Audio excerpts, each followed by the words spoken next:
صحابی رسول ہے حضرت سعید رضی اللہ تعالیٰ عنہ.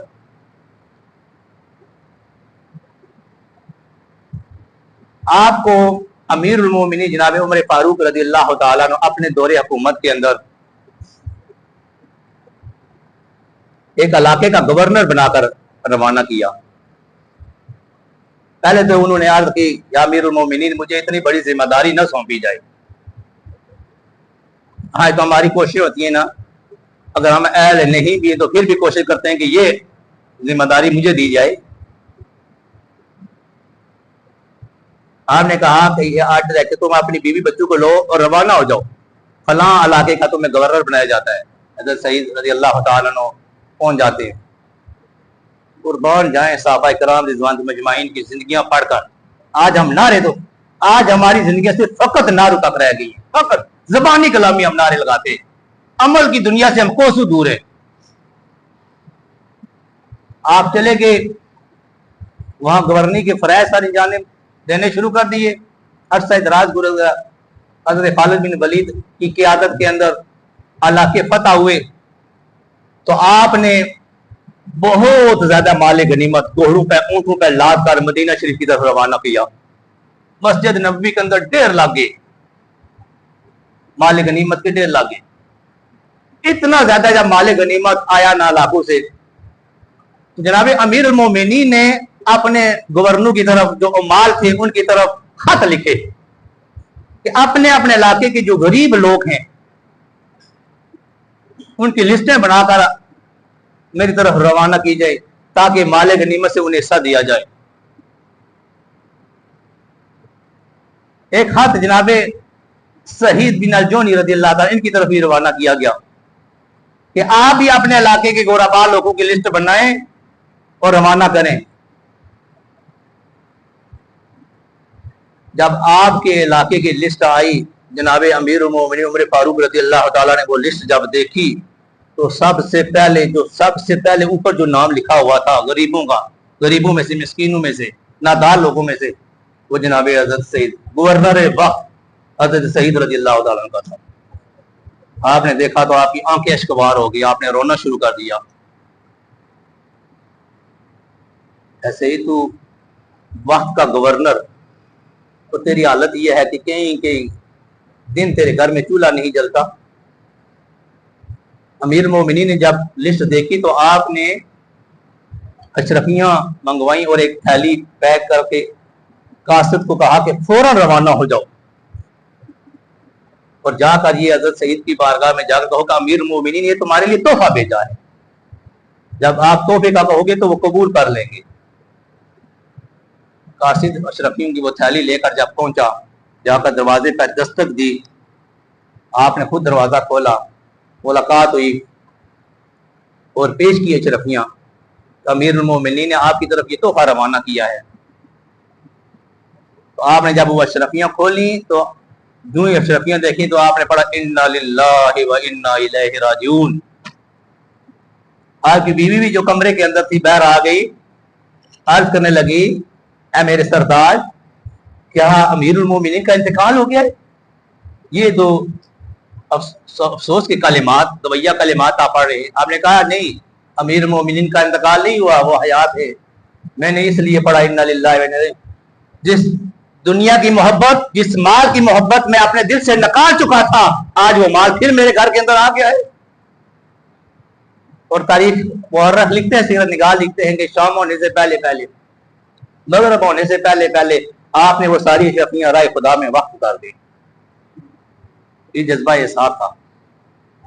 غلام القدر آزاد قربانی کی جو تاریخ ہے, آپ مزید پیچھے چلے جائے, نبی آدم علیہ السلام کے جو بیٹے حابیل اور قابیل, انہوں نے بھی قربانی پیش کی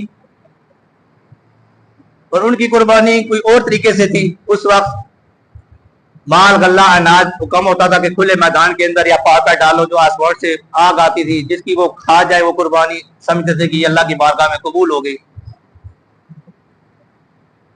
حابیل اور قابیل نے بھی قربانی پیش کی. جناب آدم علیہ السلام نے کہا کہ تم قربانی پیش کرو. جب غلہ و اناج رکھا گیا تو حابیل کی وہ قربانی قبول ہو گئی, قابیل کی قبول نہیں ہوئی. तो काबिल ने गुस्से में आकर अपने भाई हाबिल को कत्ल कर दिया। कायनात अर्जी के अंदर पहला कत्ल वो काबिल ने हाबिल को किया था। और हदीस पाक के अंदर होता है क़यामत तक जितने कत्ल होते रहेंगे, एक तो गुनाह उस कत्ल करने वाले को होगा और एक गुनाह उस काबिल के खाते में जाता रहेगा जिसने कत्ल की इब्तदा की। और इसी तरह जो भी किसी नेकी की काम की इब्तदा करके जाता है, कोई भी नेकी की, नेकी का रास्ता दिखाने वाला ऐसा ही है जैसा नेकी करने वाला है। एक बंदा नेकी करने वाला, एक तो नेकी उसके खाते में जाएगी, एक जिसने नेकी की बुनियाद रखी, एक नेकी उसके खाते में जाएगी। और इसी तरह जिस गुनाह की बुनियाद जिस बंदे ने रखी, एक गुनाह तो क़यामत तक वो बंदा करते रहेगा, एक गुनाह उसके खाते में जाता रहेगा। तो पहला जो कत्ल काबिल ने हाबिल का किया वो क्या था? वो हसद की बना पर था, हसद की बना पर था कि मेरी कुर्बानी अल्लाह की बारगाह में कबूल नहीं हुई। और फिर वो रिश्ते का मसला था। हसद इतना बड़ा गुनाह है। हुजूर ने फरमाया अल हसदो याकुलुल हसनात, हसद ये नेकियों को खा जाता है, कमा याकुलुन नारा अल हतब, जैसा कि सूखी लकड़ी को आग खा जाती है। अल्लाह रब्बुल जलाल हमें अपने सीनों से हसद, बुग़्ज़, कीना, जो अदावतें हमने पाल कर रखी हुई हैं दिल के अंदर, गीबतें करते हैं लोगों की, तानो तशदीद करते हैं दूसरे भाइयों पर, अल्लाह हमें ये सीने साफ करने की तौफीक अता फरमाए। दूसरी कुर्बानी जनाब इब्राहिम और इस्माइल अलैहिस्सलाम की, ये इंशाल्लाह मैं आपकी कुर्बानी की और आपकी सीरत की अगले जुमे में बयान करूंगा।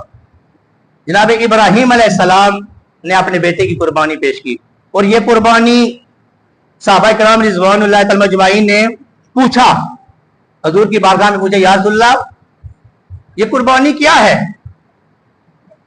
और इसमें हमारे लिए क्या अजर है? हजूर ने फरमाया ये हमारे जद्दे आला जनाब इब्राहिम खलीलुल्लाह की सुन्नत है। और जो बंदा कुर्बानी करता है हर बाल के इब्ज उसे नेकी दी जाती है और खून के बदले उसे नेकी, हर कतरे के बदले उसे नेकी अता की जाती है। हदीस पाक आका अलैहिस्सलातु वस्सलाम फरमाया यौम नार कहते हैं 10वीं ज़ुल्हिज्जा जिस दिन कुर्बानी की जाती है। यौम नार में इब्ने आदम का कोई भी अमल खुदा के नजदीक खून बहाने से ज्यादा प्यारा नहीं है। उस दिन अल्लाह को जैसा सबसे ज्यादा महबूब और प्यारा अमल है वो अल्लाह की राह में खून बहाना है। तो अल्लाह कुरान मजीद में फरमाते हैं लन यनालल्लाह लहूमुहा वला दिमाउहा वलाकिन यनालु तक़वा मिनकुम, मेरी बारगाह में तुम्हारा ना ही खून पहुंचता है ना ही गोश्त पहुंचता है। जैसा आने जी सारा तोलिया 7 मन होया, ये 7 मन नहीं पहुंचता। अगर तो हम तशहीर करेंगे जिस तरह वो नेकी ज़या हो जाती है। तो मैं नहीं है ना अल्लाह लहूमा वाला दीमा हुआ, ना ही खून पहुंचता है ना ही गोश्त पहुंचता है। वाला कहीं नालु तकवा, तुम्हारे दिलों का तकवा है, जो इरादा है, नीयत है, इखलास है, हमारी बारगाह में वो पहुंचता है, हम उसे देखते हैं। और दूसरे हदीस पाक में अंदर आका अलैहि फरमाया जिसने खुश दिली के साथ कुर्बानी की, खुश दिली के साथ कुर्बानी, दिखावे वाले नहीं, खुश दिली के साथ कुर्बानी की, या जबर करके नहीं की, कि ना की तो लोग क्या कहेंगे, फिर वो लोग ही कहेंगे, वो अजर दुनिया में ही लोग क्या देंगे, हो जाएगा, लेकिन आखिरत में उसमें कोई हिस्सा नहीं होगा। और उन्होंने फरमाया जिसने खुश दिली के साथ कुर्बानी की वह आपसे जन्नत से महफूज कर दिया जाता है। और अगली हदीस पाक में आका अलैहि फरमाया जिसमें वुसअत हो, साहिब निसाब हो और वो कुर्बानी ना करे जानबूझकर, वो हमारी ईदगाह की तरफ ना आए। और इसे अगले हदीस के अंदर आका अलैहि फरमाया जो बंदा अल्लाह और अल्लाह की रसूल की रजा के लिए कुर्बानी करता है, उस जानवर के हर बाल के इब्ज और हर खून के कतरे के इब्ज उसे नेकी अता की जाती है। जो बंदे साहिब निसाब हैं, जो समझते हैं कि साहिब निसाब, और जिन्होंने नियत की और अदा किया कि हम कुर्बानियां करेंगे, उनके लिए मसला है कि ज़ुल्हिज्जा शरीफ का नजर आने से पहले जो बंदे, ये एक मुस्तहब अमल है, अच्छा अमल है, करेंगे तो इस पर भी आपको सवाब मिलेगा। जो बंदा मैं हूं, आप हैं, कुर्बानी की नियत करते हैं कि हम कुर्बानी करेंगे, तो ज़ुल्हिज्जा के चांद नजर आने से पहले पहले आप अपना हज कर लें। अगर आप बाल कटवाने तो बाल काट लें, और जेरे नाफ बाल काट रहे हैं तो काट लें।